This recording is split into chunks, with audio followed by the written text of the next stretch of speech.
umusanzu w'umuhanzi, umusanzu w'umuhanzi, umusanzu w'umuhanzi ni uwo kubaka abantu.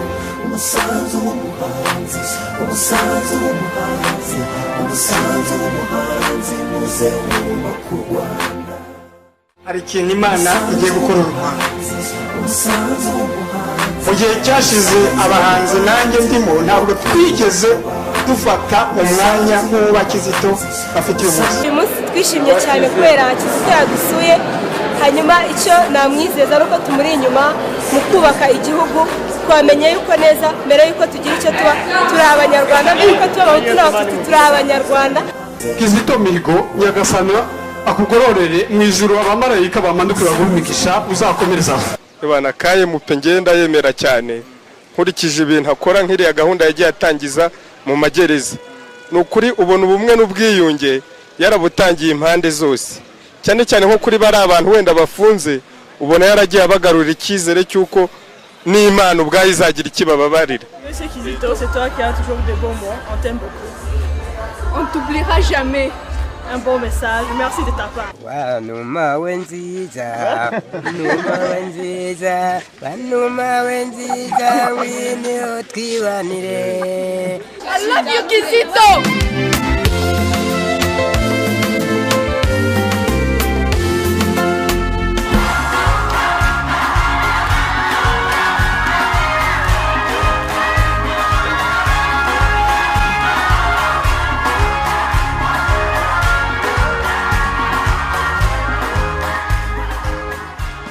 Muraho, my name is Timothy.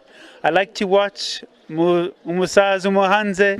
Icyo tugusabye Mana nyir'ububasha n'ubushobozi, nuko twazongera tukabonana n'abacu mu bwami bw'ijuru. Muraho, nitwa Patrick Nyamitari, umuhanzi nyarwanda, nkunda ikiganiro Umusanzu w'umuhanzi.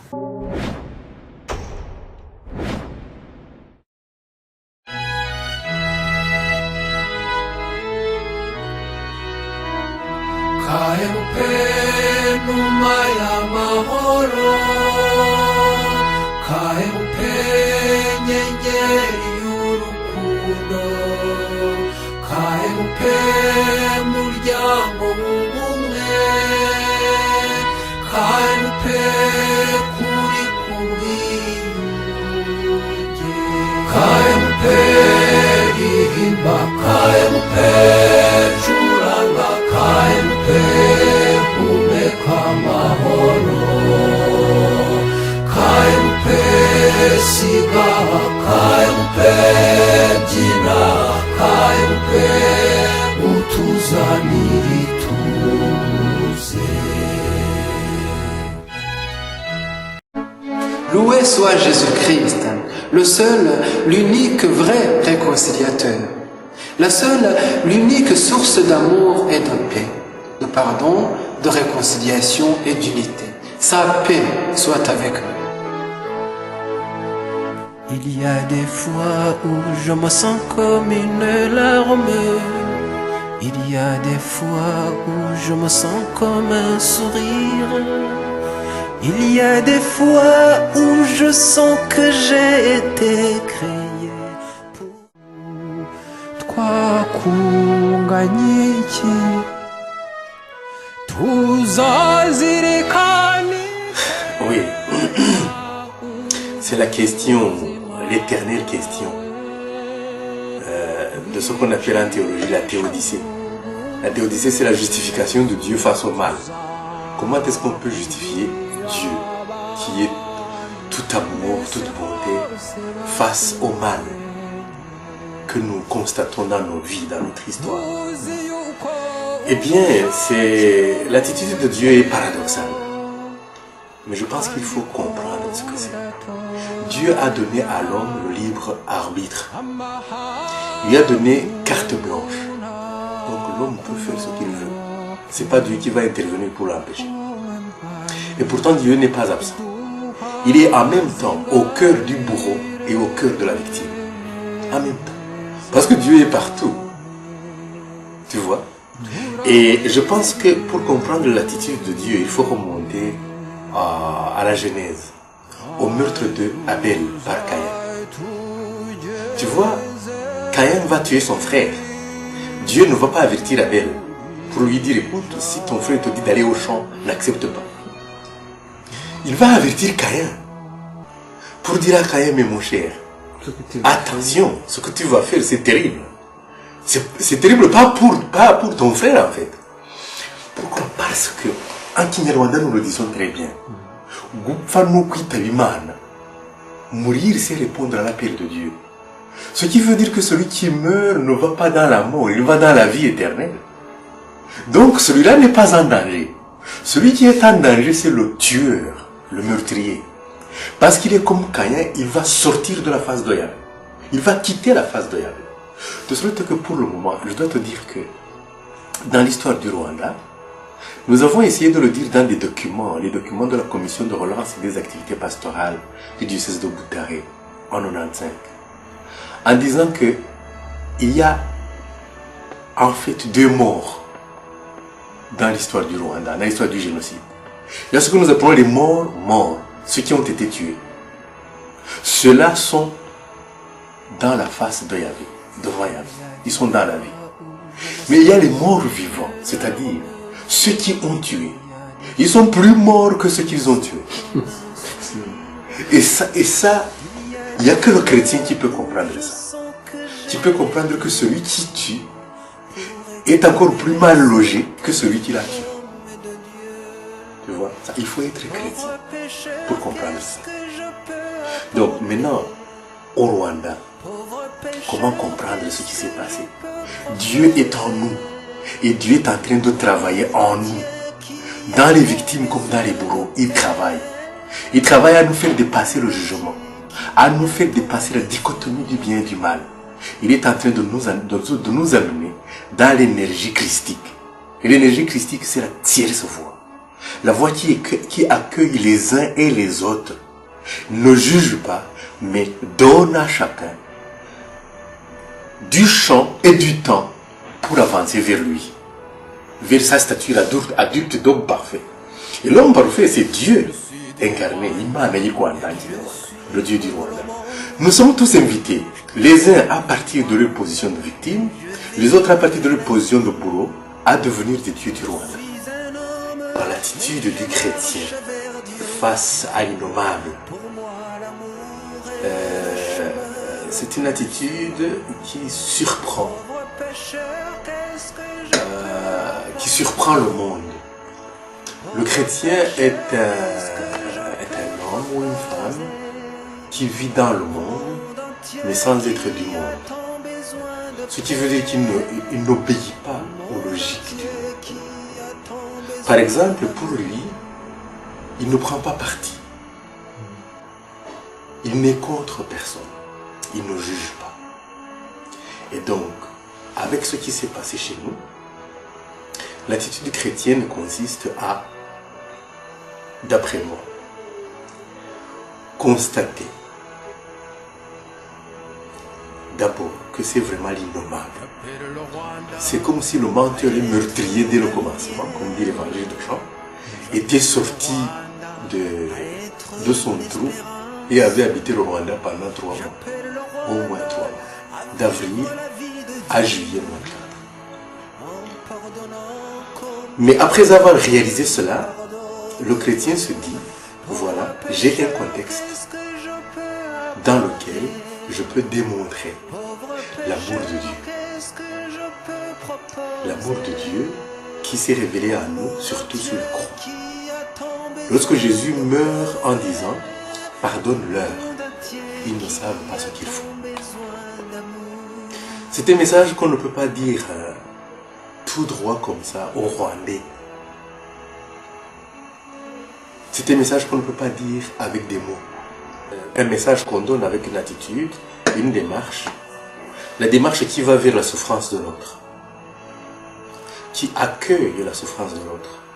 Qui comprend que l'autre, celui qui a subi tout ça, la victime, est une personne qu'il faut approcher avec beaucoup de tendresse pour essayer de la consoler. Mais en même temps, que de la consoler, révéler en elle la force de Dieu. Parce que nous sommes tous des enfants de Dieu. Et donc nous sommes divins. Nous avons en nous la force de transformer le négatif en positif. De transformer la haine en amour. Et de faire du pire le chemin du meilleur. C'est ça l'attitude chrétienne. Au monde entier qui a tant besoin d'amour.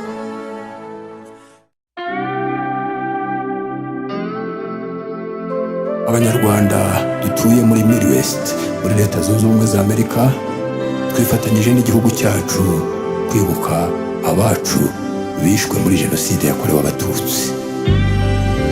Kwibuka imiryango yacu, ababyeyi n'abavandimwe bishwe nabi muri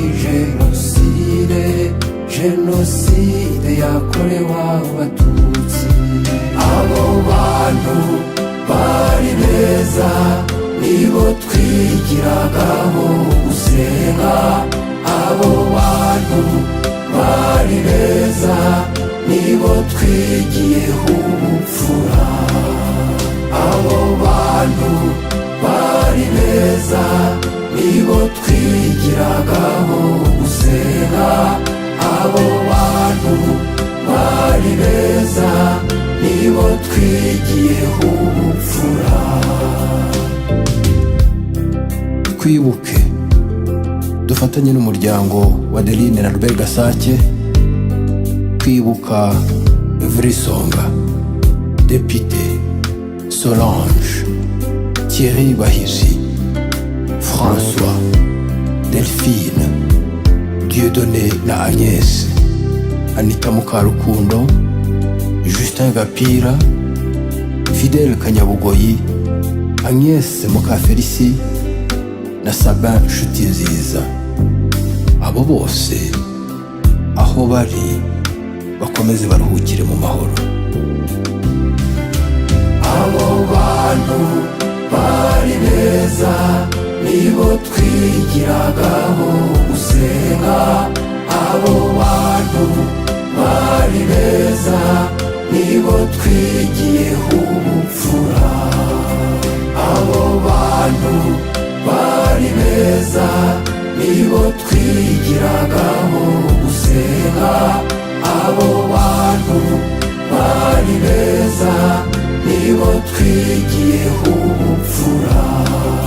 Twifatanye n'umuryango wa Immaculée Songa n'uwa Paulin Byusa kwibuka abana ba Immaculée, Clarisse Uwonkunda na Raissa Umutoni, umufasha we Tadeo Ruzirabwoba, Kostika Rutagengwa, umubyeyi wa Belize Giselle na Blaise, musaza we Padiri Straton Gakwaya wiciwe muri Centre Christus Remera hamwe na bagenzi be b'abapadiri. Abana bo mu muryango nabo muri Batisimu, Hyacinthe, Toto, Raissa, Clarisse, Duc, Rémi, Patrick, Didier, Bruno, Isabelle, Sarah. Twibuke kandi Serge Munyeshema na Alphonsine wa Maria barezwe na Immaculée, Inshuti Magara, Geneviève Kayitesi na Beata Uwamariya. Umuryango wa Rukaka Asina Paul na Beata n'abana babo. Abo bose bakomeze baruhukire mu mahoro. Abo bantu bari beza, nibo twigiragaho gusenga. Abo bantu bari beza, nibo twigiyeho ubupfura. Abo bantu bari beza, nibo twigiragaho gusenga. Abo bantu bari beza, nibo twigiyeho ubupfura. Twibuke dufatanye n'imiryango ya Faustin Semuhungu na Jean Léonard Kagabo kwibuka Marie-Louise Joly, Jean-Nepo Kagabo, Adèle Mukamuranga, Standard Kagabo, Marie-Claire Kagabo, Anastasie Mukangwije, Ladislas Semuhungu. Community y'abanyarwanda baba muri Midwest muri Leta Zunze Ubumwe za Amerika twifatanije mu kwibuka urubyiruko rwo mu miryango yacu rwari rubereye u Rwanda. Dufatanye n'umuryango wa Marie Rose na Gaëtan Gatete kwibuka Genereuse Mukobwa, François Mbonyumushi, Evariste Kamugunga, Mediatrice Murorunkwere, Yvan Shuti, Adèle Mutangampundu, Innocent Sano, abagabo b'ibikwerere nka Ruzindana, Karangwa, Gaëtan, Kostika, Tade na Mupenzi, abarimu bo mu miryango yacu nka Thérèse Ntabana, Tabita Karinganire, Jean Nepo Kagabo, Karinganire, Karima na Stanislas, abo bose bakomeze baruhukire mu mahoro. Abo bantu bari beza nibo twigiragaho gusenga, abo bantu bari beza nibo twigiyeho ubupfura, abo bantu bari beza nibo twigiragaho gusenga, abo bantu bari beza nibo twigiyeho ubupfura. Twibuke dufatanye n'umuryango wa Jeanne na Dr Rudatsikira kwibuka Valence Rwogera, Innocent Mutijima na Beatrice Mutijima bari bakiri mu bugeni. Ildefonse Rutare dufatanye n'umuryango wa Edith na Charles Mutimura kwibuka John Kayumba na Esther Kangeyo. Dufatanye kandi n'umuryango wa Assumpta na François Bayingana kwibuka Grace Mignone Tangimpundu, Boy Straton, Doda Bene Gusenga, Jean Bosco Rurikanwa, Marciane Mukahigiro, Queen Kwizera, Olivier Ishimwe aribuka ababyeyi be, Paul Uwamungu, Marianne Mukandinda n'abandi babyeyi, inshuti n'abavandimwe bishwe muri Jenoside yakorewe Abatutsi. Aho bari bakomeze baruhukire mu mahoro. Abo bantu bari beza nibo twigiragaho gusenga, abo bantu bari beza nibo twigiyeho ubupfura, abo bantu bari beza nibo twigiragaho gusenga, abo bantu bari beza nibo twigiyeho ubupfura. Twibuke dufatanye n'umuryango wa Thérèse Mukasharangabo, Didier Rwamanzi na Bonfils Rwamanzi kwibuka Michel Munyagaju, Cécile Niyoyita, Ernest Kayiranga, Théoneste Karagire. Twifatanye kandi na Jackie na Dr Charles Rufuku kwibuka Isabelle Kanyamayaga, Eraste Simparabashi, Esther Mukarubibi, Aristariko n'umufasha we Lois, Uziel Rufuku, Zirip Mukarugambwa, Sharon Rufuku, Charleston Rufuku n'umufasha we Jackie Karekezi n'abana, Jackie Mukarusine na Kome Nshimyumukiza n'impanga zabo, Jean Baptiste Ndara n'abana bane. Abo bose bakomeze baruhukire mu mahoro. Abo bantu bari beza nibo twigiragaho gusenga, abo bantu bari beza nibo twigiyeho ubupfura, abo bantu bari beza nibo twigiragaho gusenga, abo bantu bari beza nibo twigiyeho ubupfura. twifatanye n'umuryango wa Jackie na Eugene Ruhinyura kwibuka Anselme, Monique, Stanislas, Joseph Kayijuka. Twifatanye kandi na Gerard Bandora kwibuka Ezekias Bandora, Martha Bandora n'abana babo bazize jenoside yakorewe abatutsi.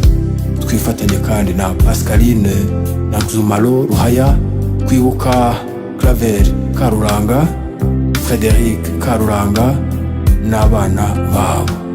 Twifatanye kandi n'umuryango wa Monique na Emmanuel Ntitanguranwa kwibuka Modeste na Karigamba, Delphin Nzumpatse, Jean-Marie Nzumpatse, Augustin Nzumpatse. Twifatanye n'umuryango wa Virginie Mukazi kwibuka umuryango wa Disi Felix wazimye. Abo bose bakomeze baruhukire mu mahoro. Abo bantu bari beza nibo twigiragaho gusenga. Abo bantu bari beza nibo twigiyeho ubupfura. Abo bantu bari beza nibo twigiragaho gusenga.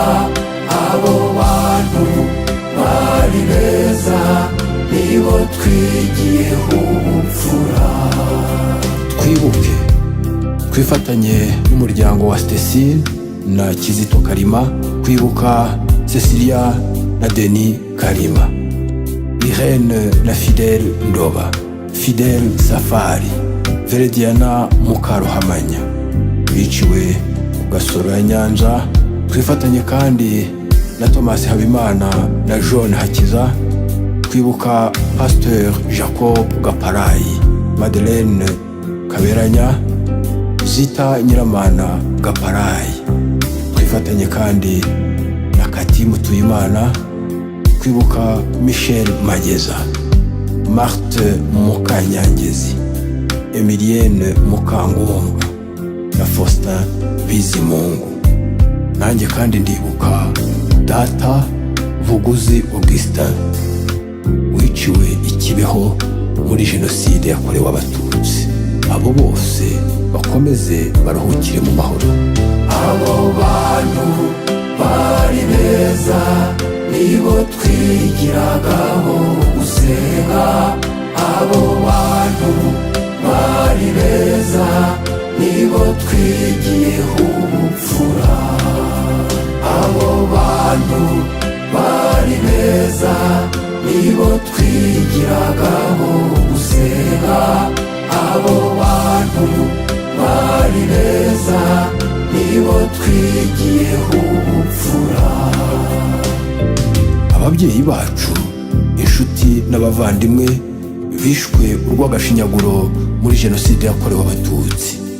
Imibiri yabo iruhukiye mu nzibutso zitandukanye z'uturere tw'u Rwanda nk'urwo ku Gisozi, Nyanza ya Kicukiro, mu Bisesero, Nyanza ya Butare, urwibutso rwa Kaminuza y'u Rwanda, urwibutso rw'Ikibeho, urwibutso rw'Inyarubuye, urwibutso rwa Gatagara, urwibutso rwa Bweramana, urwibutso rwa Rwamagana n'ahandi, ndetse n'abatarashyingurwa mu cyubahiro. Ntimukazime, twararokotse. Bantu bacu twakundaga uruhukire mu mahoro. Ntiduteze na rimwe kubibagirwa, tuzahora tubibuka. Bantu bacu twakundaga uruhukire mu mahoro. Ntiduteze na rimwe kubibagirwa, tuzahora tubibuka. Bantu bacu twakundaga uruhukire mu mahoro. Ntiduteze na rimwe kubibagirwa, tuzahora tubibuka.